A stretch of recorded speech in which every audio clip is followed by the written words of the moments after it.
So did Penn State football win or lose the spring transfer portal window?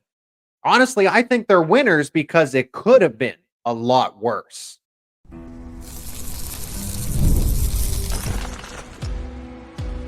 You are Locked On Nittany Lions, your daily podcast on the Penn State Nittany Lions. Part of the Locked On Podcast Network, your team every day. Penn State was 14 scholarships over the limit. And in this age of NIL, the fact that they were able to mitigate some of these potential losses is a win in my book. This is Locked On Nittany Lions. I'm your host, Zach Seyko. Thanks so much for making us your first listen and watch every single day. We are free and available wherever you get your podcasts, including YouTube. And today's episode is brought to you by Monopoly Go.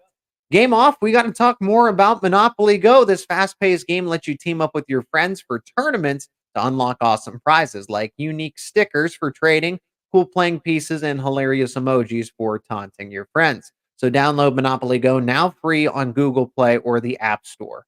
Game on. And I know what everyone is probably thinking. Well, how can Penn State be a winner in this case when they lost 9 players in total? 6 of them came after the deadline, right? Announced after the deadline. And they're winners? They absolutely are, because it could have been a lot worse. 14 scholarships too many when they were going into the spring season. 99 scholarship players. And Penn State, I know in the age of NIL, obviously doesn't have to get to that number. They are going to have 85 players on scholarship, but they have clearly more scholarship caliber players on the roster that they were able to retain. But losing 9 players, 8 of them officially on scholarship in this case, and 6 of them at the last minute. You lose a starting wide receiver. That's what KeAndre Lambert-Smith was going to be, a special teams captain, a breakout candidate in King Mack, a special teams captain, Malik Mega, and then 6 other players who were essentially, third, fourth string players, practice squad players. This is a win because Penn State didn't lose significant impact. Sure, King Mack stings. KeAndre Lambert-Smith would have been a starter. Malik Mega is a team player above all else and a special teams gamer. And those were the worst parts of the departures. Everything else, it was managed damage, if you will, because it could have been a lot worse. Penn State could have lost other impact players. It got very crowded at certain positions. Running back, right? Safety with 3, Zeki Wheatley, Jalen Reed, KJ Winston. Okay, King Mack departs, but defensive back got very, very crowded with the additions of AJ Harris and Jalen Kimber. And that's what I'm trying to say, is that Penn State, with the additions that they got from the winter transfer portal, that first initial transfer portal cycle, and then the second one, you have 4 new starters that came in, and you only had one potential one leave. That is a massive win, because you get AJ Harris and Jalen Kimber when your secondary was the biggest question mark, honestly, going into this whole next season. So when we talked in the back in January, oh my goodness, that Peach Bowl did not look good for the future of Penn State's secondary. And they went out and they got AJ Harris and Jalen Kimber. Then you add a veteran above all else, a leader, Julian Fleming. Fine, we can debate how good of a wide receiver he will truly be, if he's going to be the number 1, if he's going to be the number 2, that's fine. But you are getting an impact player who will be able to lead the group and be a veteran leader overall in the offense. He just gets it. He understands college football. Speaking of veterans, Nolan Rucci, right? You had somebody that could be the starting right tackle for Penn State after they just lost Olu Fashanu and Caden Wallace, both of their starting tackles, and you bring in Nolan Rucci.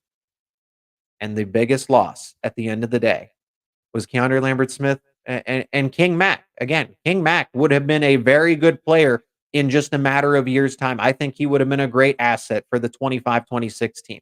But we're talking about 2024, and this is a victory for Penn State. So to go over the names again that entered or left, right? Not all of them technically entered the transfer portal. Carmelo Taylor being that player, but KeAndre Lambert-Smith, Malik Mega, Devon Townley, King Mack, Malik McLean, London Montgomery, Golden Israel Achumba, David Kensey, and Carmelo Taylor just off the team, did not enter the transfer portal. I want to explain King Mack a little further. King Mack, his departure stings a lot because he had breakout potential. He played a good bit as a true freshman, so he was an up and coming player. He would have factored in probably to some slot cornerback playing time this season, or would have been a rotational safety as well. He was versatile, right? He could do more than just and maybe return punts and kicks. Who knows? He was just a versatile football player, highly regarded. That one stings. I don't know what that's about. He is from Florida. He's far away from home, right? It's obviously not close by. But I think just what was on the horizon for him, an increase in playing time, probably at some point going to be a serious contributor in 2025, 2026, right? If everything goes well, maybe he's off to the NFL, but he was a good player. He was going to be an asset. You're most likely losing KJ Winston, Jalen Reed, and Zach Wheatley all after 2024 if everything goes well. Enter King Mack, and he's not going to be there for Penn State. So he was the future at safety or at defensive back, right? He could have been a very good slot cornerback to take over for Daquan Hardy. I figured he would have factored into a decent amount of playing time, but that kind of tells me something. If someone to the caliber of King Mack is entering the transfer portal, that means what meets the eye isn't exactly that true, right? Crowded at safety, and then at that slot cornerback spot, maybe Davian Collins, right? We've heard some praise from him from select players. So this gets a little interesting, but patience, if you will. I thought King Mack, and a lot of people would agree that he possessed tons of potential here and would have been next in line to be one of those very good Penn State defensive backs. At the end of the day, this is a huge victory. Okay. Right. In this day and age of NIL, the transfer portal, Bo Prabula has every single right to go and try and play and compete somewhere else and be the starting quarterback. Yet he stays, right. And that's just one example, one prime example of what other programs face day in and day out to try to keep their roster intact. And Penn State did that. Penn State was able to retain the roar, right? The NIL pledge campaign, keep the roster for the most part intact. And yes, you have depth. You accrued a lot of depth for the most part. And then you go and get those starters out of the transfer portal. So you can look at the 9 players that are gone off the team and say, hey, Zach, they're down players. What do you mean? At the end of the day, this is good for Penn State football that they were able to mitigate the potential losses to the transfer portal. Now, the wide receiver room did get reset. 4 wide receivers are no longer on the team, and everything's going to be just fine. We'll talk about it on the other side of this break. And today's show is brought to you by LinkedIn Jobs. When you're hiring for your small business, you want to find quality professionals that are right for the role. That's why you have to check out LinkedIn Jobs. LinkedIn Jobs has the tools to help you find the right professionals for your team faster and for free. LinkedIn isn't just another job board. LinkedIn helps you hire professionals you cannot find anywhere else, even those who aren't actively searching for a new job but might be open to the perfect role. In a given month, over 70% of LinkedIn users don't visit other leading job sites. So if you're not looking on LinkedIn, you're looking in the wrong place. On LinkedIn, 86% of small businesses get a qualified candidate within 24 hours. Hire professionals like a professional with LinkedIn. LinkedIn knows that small businesses are wearing a bunch of hats and might not necessarily have the time to devote to hiring. LinkedIn is constantly finding ways to make the process easier. They even just launched a feature that helps you write job descriptions, making the process even quicker and more intuitive. 2.5 million small businesses use LinkedIn for hiring. So be one of them. Post your job for free at linkedin.com/lockedoncollege. That is linkedin.com/lockedoncollege. Post your job for free. Terms and conditions apply. Are you watching Fox Sports or ESPN on your TV all day long? Do you ever have to turn down the volume with all of that shouting? Make the switch to Locked On Sports today, a free 24/7 sports streaming channel program for you each and every day to bring you the biggest stories without all of the screaming. Locked On Sports today brings you can't miss analysis, opinions, and news streaming 24/7 on YouTube and now for free on the Amazon Fire TV channels app. Part of the Locked On Podcast Network, your team every day. Well, the wide receiver room got a makeover, didn't it? I mean, to compare and contrast from 2023 to 2024, where it was KeAndre Lambert-Smith, Dante Cephas, Malik McClain, that was the wide receiver room. And of course, I know the other players who were there, Trey Wallace, Liam Clifford, Caden Saunders, right? But a bulk of the production came from those three players. And now they're in the transfer portal. How much a year changes things. We talked about the reset back in January. I fully expected KeAndre Lambert-Smith and Dante Cephas to be in the transfer portal, that they were going to be on their way out of Happy Valley, and it happened. It happened. A reset was coming. There were rumors that just, hey, James Franklin, Marcus Higgins were obviously displeased, right? That needed to be a rumor, but it ended up coming true. And then it extended, right? I thought Malik McClain would be someone, hey, just need some more time, get adjusted, everything's changing here with the wide receiver room. He doesn't stick around. Carmelo Taylor's the only wide receiver in that class of 2022 or 2023, I should say, and he is on his way out. So there's the reset. They hit the reset button pretty hard here in this instance, and it was bound to happen. They were bound to lose a few wide receivers. I was anticipating about 5 of them. They ended up losing 4 because Penn State had 15 wide receivers on scholarship in this room. It was very crowded. There wasn't, again, the talent wasn't distancing itself. So eventually, guys were just going to get fed up. Okay. So this is the natural attrition of college football. But even before the transfer portal reopened here, 15 scholarship wide receivers, there were too many of them, and it was bound to happen. Is this addition by subtraction? It's definitely possible. It is definitely possible. A lot of pressure is now on Julian Fleming and Trey Wallace. And you can factor in Liam Clifford and Caden Saunders, right? Because they start to become the older wide receivers in the room. But I think this is really on Julian Fleming. For someone who hasn't been with the program, who was at Ohio State, and now you are looked to as the veteran, the captain of the wide receivers in this case, and you are only going to be here for 1 year in that short span of time. A lot of pressure is on Fleming to be the torchbearer for the wide receivers this season. And it's not that none of these guys are talented. Heck, all of them are former 4-stars, if not better, right? That they are not devoid of talent. So I'm wondering what the disconnect is. Because all of these guys there shouldn't be this dilemma. Penn State, James Franklin, at his core, what he started as, I know he was a quarterback, he was a wide receivers coach for a very long time before he ultimately became a head coach. Okay, so wide receiver should be the least concerning position for Penn State. And yet here we are. It's the one that we are constantly talking about here. So at some point, I know this is all, Marcus Higgins hasn't been in Happy Valley for a long time. He does become responsible. Okay. Especially if there is no progress, like little to none progress made this season, then it becomes a serious issue. He inherited a mess from Taylor Stubblefield. I totally understand that, right? Jahan Dotson goes to the draft. Parker Washington leaves earlier than anticipated. Mitchell Tinsley's in and out. And now you're kind of trying to figure everything out on the fly. You haven't built up that recruiting presence for Penn State yet. I get what he's dealing with in terms of obstacles here. But again, at some point, you have the talent. So they have to develop. This is what the wide receiver room looks like for 2024.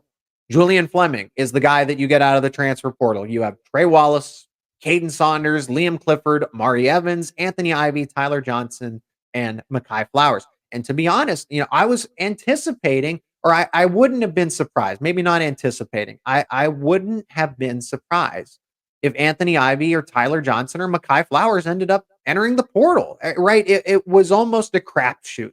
Anybody could have gone in from the wide receiver room, and the 4 ended up leaving. Again, I can't lump Carmelo Taylor into the transfer portal since he didn't officially enter. And don't forget, you do have the class of 2024 receivers coming in. You have Peter Gonzalez, you have Josiah Brown, you have Tyzier Denmark, Those guys won't necessarily factor into significant playing time early on in their Penn State careers, especially Josiah Brown, Peter Gonzalez, who are coming off of high school injuries. Tysier Denmark, right, was a commit to Oregon once upon a time. I think that he could at least make things interesting, maybe be a true freshman that sees some playing time here and there, comes in late in games early on, and then maybe down the stretch, if they still have some games that they haven't used to, because I think they want a red shirt. You have to, with that idea in mind, you want to redshirt him because you need as much wide receiver help as you can get. You got to change the direction of this room. You do by all means necessary. And if you can extend Denmark's career a little more, okay. But Denmark has a lot of promise as a route runner. And I feel like that's where Penn State struggled a lot last season, aside from play calling. We knew that was a big portion of it. But the wide receivers could not get open on their own. And it showed against the high caliber opponents.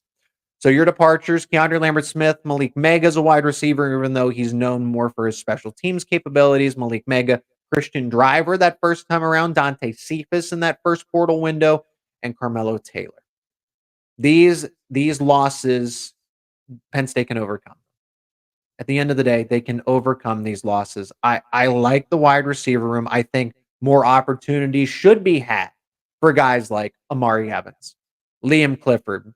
If I would have to say who your starting three are, Julian Fleming, Trey Wallace, and then Liam Clifford as your slot wide receiver, and everyone's calling him Mr. Reliable.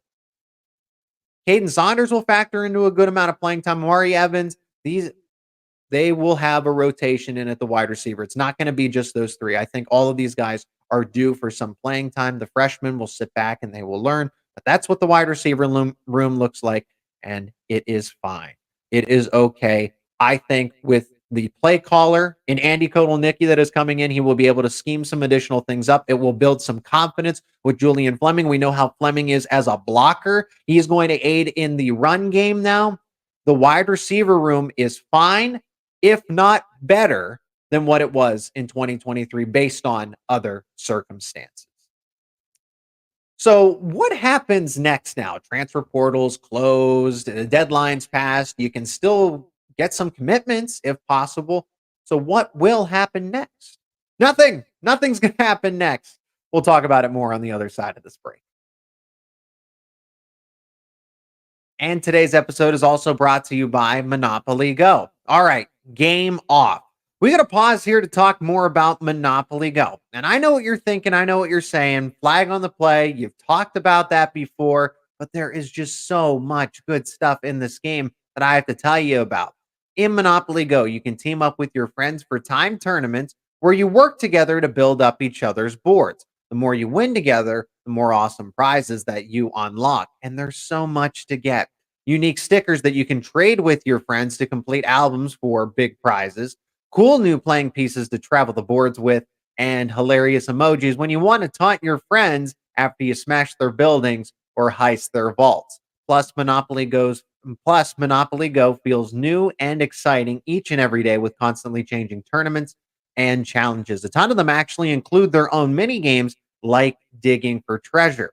And there's always new timed events that can help you win big, like massive multipliers for everything you win or rent frenzies. There's always something fun to discover in Monopoly Go. So get off the bench and go download it for free now on Google Play or the App Store. That is Monopoly Go. Game on.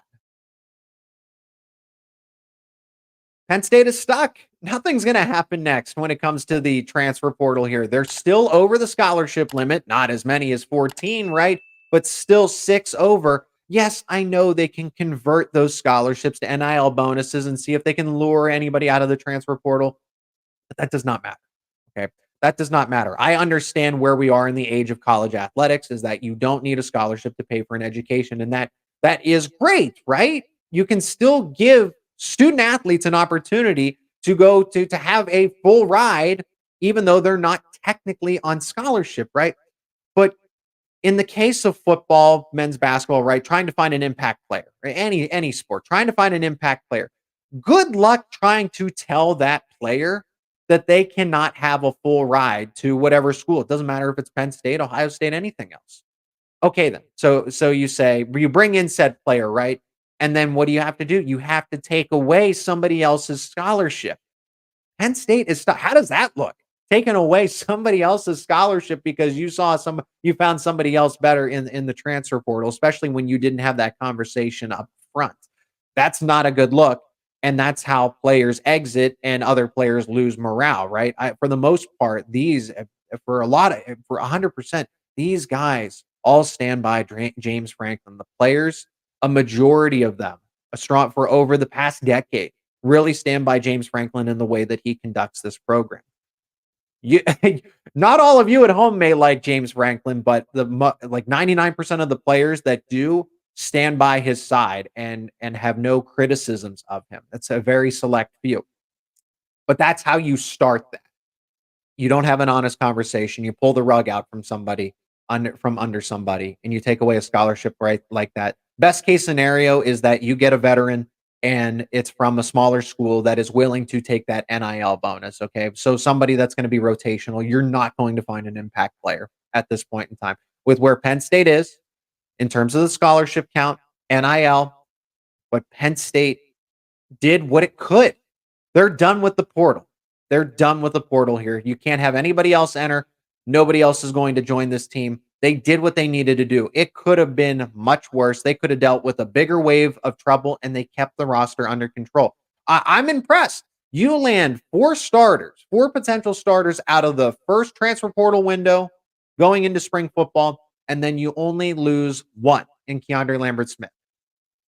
What a roller coaster it was, really. I think because when we first had this conversation, mass exodus, right? 14, 15 players, over a dozen could have entered the portal. And then it was, no, you're wrong. This isn't happening. And it seemed like that, right? A few names go in. You only have 3 players. It's very, very quiet. And then boom, surprise, you have 6 players announced in a matter of 48 hours. So it wasn't exactly the dozen. Penn State did offset what could have been 14, 15 players in total, and it never got to that. Okay, especially since Penn State was looking for other help. They were trying to get an impact player at wide receiver. They were trying to get an impact player at linebacker. So they could have had more departures from the team. So I say, hey, I'm estimating a dozen here. It could have been 15, 16, 17 if they were trying to get replacements, and it never came to that. I will say this, I thought it was noble to launch the Retain the Roar campaign. I thought it was well done, but it was late. I thought it was a little late because it was a solid campaign. Look what it did in just a matter of a few weeks. It raised 6 figures, over 100K. It got social media attention. Everybody knew about it in the Penn State fan base, and it wasn't enough. The goal was 500 grand, and they're still short of that. Now, I imagine this can continue on, right? You don't just cut off an NIL campaign just because the transfer portal's over. You're still going to leave it open. But you were 14 scholarships over when you brought in Julian Fleming, AJ Harris, Jalen Kimber, Nolan Rucci. You knew what the numbers were, and the campaign was launched in April. You knew about this. So I'm just wondering what would have happened if the campaign, if the pledge, if the promotion had been executed a little earlier. March, I mean, January would have been ideal, right? Maybe you dub it something different because Retain the Roar I thought was clever. Keep this roster intact and make it stronger for 2024 by keeping as many players as possible. But maybe if you start it earlier, that changes some of the players' ultimate decisions and they stay, and Penn State doesn't even lose 9 players at the end of the day. Select who you would like to stay as far as it goes. I know there are some fans that wanted to see some players go because of limited production or no production at all, and that is fine. But depth is depth, in my opinion. I think if you could have kept this entire roster intact, that would have really started to put Penn State ahead back in that category instead of playing third to Oregon and Ohio State in the preseason. Maybe you start to push into that conversation with Oregon because you have depth and quality depth. These aren't just players. These are guys that qualify for a scholarship, but because of how many people Penn State has, they wouldn't be able to be on scholarship with their scholarship talent. So I'm wondering, but this is the name of the game. You shouldn't have to do these kind of blitzes, these kind of predetermined plans to see what you're going to do to fundraise for NIL at any moment in time. This is where we are in college athletics, so I understand it's the nature of the game, but I just wonder, what could have been different. Hindsight's always 2020, so there is that. That'll do it for this edition of Locked On Nittany Lions. Plenty more conversations to be had over the course of this week. Got some wrestling podcasts coming up this week, more talks about football. But for all your conversations about your favorite Penn State sports teams, keep it right here on Locked On Nittany Lions. And thanks again for checking out this episode of Locked On Nittany Lions and making this your first listen and watch every single day. If you enjoyed this conversation, leave a like on the episode, share it with friends and family, and let me know your thoughts. Join the conversation down in the comments section. And if you're not already an everydayer, become one, subscribe to the YouTube channel and wherever you get your podcast for more conversations around your favorite Penn State sports teams. And don't forget, Locked On has launched the first ever national sports 24/7 streaming channel on YouTube. And now it's available on Amazon Fire TV in the free Fire TV channels app. Locked On Sports Today is here for you, covering the top sports stories of the day with the local experts of Locked On, plus the national shows covering each and every league. You can find Locked On Sports Today now available on YouTube and the free Fire TV channels app.